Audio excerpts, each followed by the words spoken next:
ఇప్పుడు మీరు వింటున్న కథ పేరు సంగీత విద్వాంసుడు. ఒకప్పుడు కూర్మద్వీపం కళలకు పెట్టిన పేరు. అక్కడ ఎవరిని కదిలించినా సంగీత, సాహిత్య, నృత్య, గానాది విద్యలలో ప్రవేశము, ఆసక్తి కలవారే.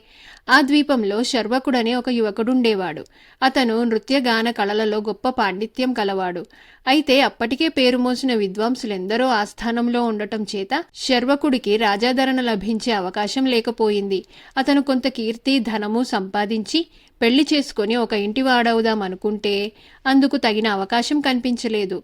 శర్వకుడికి తెలిసిన మిత్రుడొకడు ద్వీపాంతరాలలో వర్తకం చేస్తూ ఉండేవాడు. మరాళ ద్వీపానికి వెళ్లితే అక్కడ శర్వకుడికి మంచి సన్మానం జరగవచ్చునని, అక్కడి ప్రజలు కళలలో చాలా వెనుకబడి ఉన్నారని, రాజు ఏ కళాకారుడు వచ్చినా ఆదరిస్తున్నాడని సలహా ఇచ్చాడు.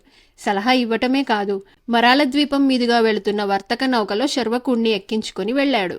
తన వీణతో సహా శర్వకుడు మరాళ ద్వీపంలో దిగి తాను సంగీత విద్వాంసుణ్ణని తెలియజేయగానే క్షణంలో ఆ వార్త రాజుగారి దివాణానికి చేరింది. సంగీతం అంటే ఏమిటో ఆ ద్వీపవాసులకెవరికీ తెలియదు. కానీ విద్వాంసుడనే మాట అందరికీ అర్థమయ్యింది. రాజోద్యోగులు శర్వకుడికి అన్ని సౌకర్యాలు అమర్చారు. ఆ రోజు సాయంకాలమే ఆస్థానానికి వచ్చి రాజుగారి ఎదుట తన విద్యను ప్రదర్శించవలసిందిగా శర్వకుడికి ఉత్తర్వులిచ్చారు. నాకు పక్కవాద్యాలు వాయించేవాళ్లు కావాలి అన్నాడు శర్వకుడు. రాజుగారి ఉత్తర్వు తెచ్చిన వారికి పక్కవాద్యాలంటే ఏమిటో అర్థం కాలేదు. శర్వకుడు తన వీణ తీసుకుని రాజసభకు వెళ్ళాడు. అక్కడి వారెన్నడూ సంగీతం విన్న పాపాన పోయినవారు కారు. వారిని తన సంగీతంలో మంత్రముగ్ధులను చేయాలని నిశ్చయించుకొని అతను వీణ వాయిస్తూ పాట ప్రారంభించాడు. త్వరలోనే సభికులు స్వరమాధుర్యానికి, లయకు సమ్మోహితులై తలలు ఆడిస్తూ లయప్రకారం కాళ్ళు చేతులు కదుల్చుతూ తన్మయత్వం చెందారు. ఇక శర్వకుడు తన సంగీతంలో లీనమైపోయాడు. ఒక్క రాజుగారు మాత్రమే గాన ప్రభావానికి వశుడు కాలేదు. ఆయన శర్వకుణ్ణి శ్రద్ధగా పరిశీలించి అతనికి ఏదో వ్యాధి పట్టుకున్నదని, అది అంతకంతకు ముదురుతున్నదని ఒక నిశ్చయానికి వచ్చాడు. ఆయన మంత్రి చెవిలో రహస్యంగా, చూశారా, ఈ పండితుడు ఆ తీగల కొమ్మ పట్టుకొని అందులో నుంచి ఏదో లాగా యత్నిస్తున్నాడు. అది రాకుండా ఉంటున్నది. మానవుడు ఏదో విచిత్రమైన బాధతో అల్లాడిపోతున్నాడు, హైరానా పడిపోతున్నాడు. మధ్య మధ్య హీనస్వరం పడిపోతున్నది. కుడి చేతి వేళ్లు కొట్టుకుంటున్నాయి. ఎడమ వేళ్లు దేనికోసమో కొమ్మ అంతటా తడుముతున్నాయి. మీరు శీఘ్రంగా మన వైద్యుణ్ణి పిలిపించటం మంచిది. పాపం ఎక్కడి నుంచో వచ్చి ఇక్కడ జబ్బు పడిపోయాడు. ఈ జబ్బేదో అంటువ్యాధిలాగుంది. సభలో అందరూ ఆడిపోతున్నారు. కాళ్ళు చేతులు తలలు ఆడించేస్తున్నారు. వాళ్ల స్థితి కూడా ఏమంతా బాగాలేదు అన్నాడు. మంత్రి వెంటనే రాజవైద్యుడికి కబురు చేశాడు. రాజవైద్యుడు శర్వకుణ్ణి క్షణం పాటు పరకాయించి చూసి, ముందు అతని చేతిలో ఉన్న ఆ వస్తువు తీసేయించండి, అదే వ్యాధి కారణంలాగా కనిపిస్తుంది అన్నాడు. రాజుగారి భటులు నలుగురు వచ్చి శర్వకుడి చేతిలోని వీణను అమాంతం లాగేసి దూరంగా పెట్టేశారు. శర్వకుడు పాట మాని నిర్ఘాంతపోయాడు. వైద్యుడు చెప్పినది నిజమే అయ్యింది. కొంచెం వెర్రిచూపు పడిందన్న మాటే గాని సంగీత విద్వాంసుడు బాధపడటం మానేశాడు. సభికులందరూ కూడా మామూలు మనుషులయ్యారు.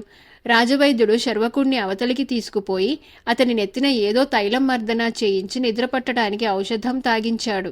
వెంటనే శర్వకుడు నిద్రపోయాడు. వైద్యుడు అతని నాడి పరీక్షించి, ఏమీ భయం లేదు, రేపీపాటికి మామూలు మనిషి అవుతాడు.